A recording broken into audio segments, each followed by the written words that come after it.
इंदौर में आज राष्ट्रीय महिला आयोग की सदस्य डॉक्टर अर्चना मजूमदार द्वारा एमटीएच हॉस्पिटल से लेकर सेंट्रल जेल का निरीक्षण किया गया। इस दौरान उन्होंने मीडिया से चर्चा कर बताया कि महिलाओं के सशक्तिकरण के साथ ही आपराधिक घटनाओं से जुड़ी हुई महिलाओं की मानसिक स्थिति को भी बदलने की आवश्यकता है।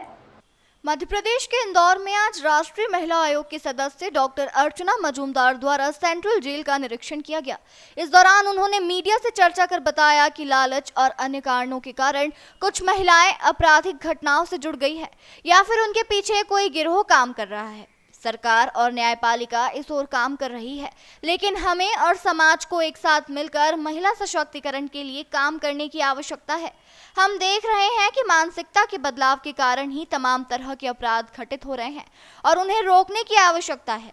इसी के तहत आने वाले समय में प्री मैरिटल सेंटर देश भर में खोले जाएंगे, जिसमें जिन लोगों की शादी हो रही है उनकी काउंसलिंग की जाएगी ताकि उनकी आपसी मानसिकता को परखा जा सके, क्योंकि शादी के बाद देखा जाता है कि आपराधिक घटनाएं घटित होती है।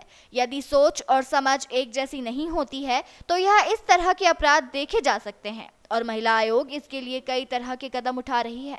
साथ ही देखने में आया है कि पारिवारिक विवाद के कारण महिलाएं आपराधिक घटनाएं कर देती हैं। इसके लिए सेंट्रल जेल में भी साइकोथेरेपी सेंटर खोलने की बात कही जा रही है ताकि जो महिलाएं यहां जेल में हैं उनकी साइकोथेरेपी के माध्यम से काउंसलिंग हो सके और उनकी जो मानसिकता है उसको बदला जा सके ताकि वह जब जेल से बाहर जाए तो समाज में अपना योगदान दे और दोबारा से किसी तरह का कोई अपराध ना करे। देखिए, जेल विजिट हमारे आयोग की महिलाओं को क्या स्थिति में लोग आए, इनका सुविधा असुविधा जो भी है ये देखना हमारी jail visit is a mandate और हम करते हैं। हम उज्जैन में भी करके आए, यहाँ भी देखा। जेल में तो ओवरऑल हमारे जो सरकार की इंफ्रास्ट्रक्चर है, जो सिस्टम है खाने का, रहने का, कपड़े का, मेडिकल, ये सारे तो ठीक ही है। इसमें कोई ज़्यादा खराबी हम नहीं बता सकते हैं, अप टू द मार्क। दो एक चीज़ हमें ख़राब लगा, हमने देखा इस जिले में उज्जैन में भी सिमिलियर टाइप ऑफ डेटा मिला कि जितना यहाँ 80, 82 या 84 इनमेट है, जिसमें करीब 75%, 80% का कन्विक्टेड और बाकी अंडर ट्रायल है, पर उसमें 90% इज़ घरेलू हिंसा। घर में या पति को या पत्नी को या देवरानी को या बेटी को या बेटा को या देवर की बेटी को कुछ ना कुछ मर्डर हो चुका है। तो देखिए, जब मर्डर हो जाती है तो पुलिस पहुंचते हैं, लॉ आइन वाले पूछते हैं, हम लोग जाते हैं, मीडिया जाते हैं, उसका सज़ा होती है, जेल में आ जाती है। लेकिन why we can't stop it before that. हमें ये समाज में जो परिवर्तन आ रहा, जेल में हर किस्म का कैदी रहते हैं। इसमें आपका चोरी वाले रहते हैं, चीटिंग, फॉर्जरी, ट्रैफिकिंग, आपका वो जो मिसिंग लड़की लेके चल जाते हैं या कुछ साइबर क्राइम के हैं, बहुत किस्म का है, अटेम्प्ट टू मर्डर। पर इतना डोमेस्टिक वायलेंस के murder case, I am really annoyed for that. हमें सोचता है कि हमें क्या इसमें कार्रवाई करना है कि हम यहाँ तक पहुँचने से पहले महिलाओं को हम लोग रोक सके। समाज में क्या सुधार आना चाहिए उसके पर हमें चर्चा और पढ़ाई और उसके ऊपर कार्रवाई की ज़रूरी बहुत है।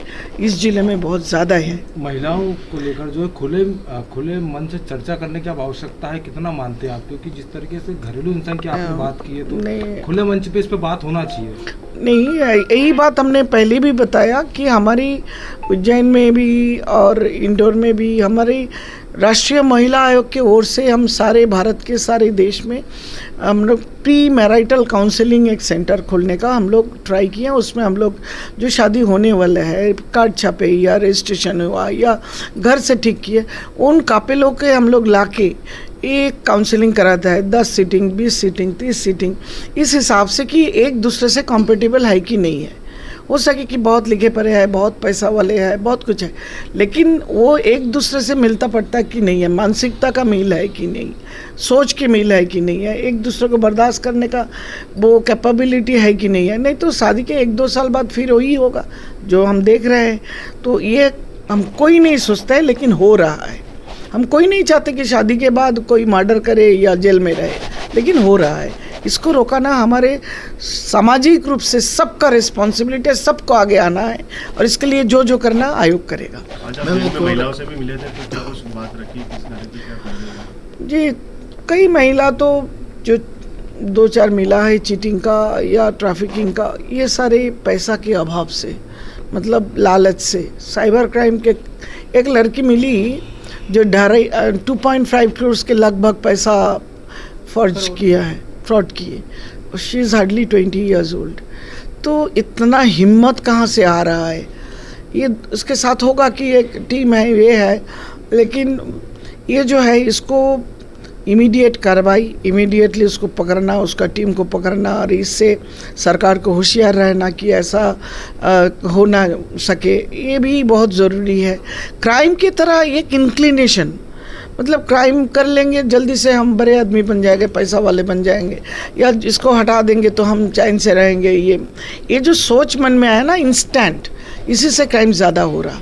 तो इसके लिए हमें साइकेट्री काउंसलिंग, हमने अभी मैडम को भी लिखे हैं कि इनका साइकोथेरापी, इनका ग्रेडिंग करके मानसिकता का जो परिवर्तन, ये करेक्शनल होम है, यह हमारे सबसे ज़्यादा काम है इन लोगों का मानसिकता की परिवर्तन, सुझाव, और इसमें अफसोस फीलिंग ये लाना है कि आगे चल के जब मेन सोसाइटी में ये लोग जाएंगे दोबारा ये क्राइम ना करें।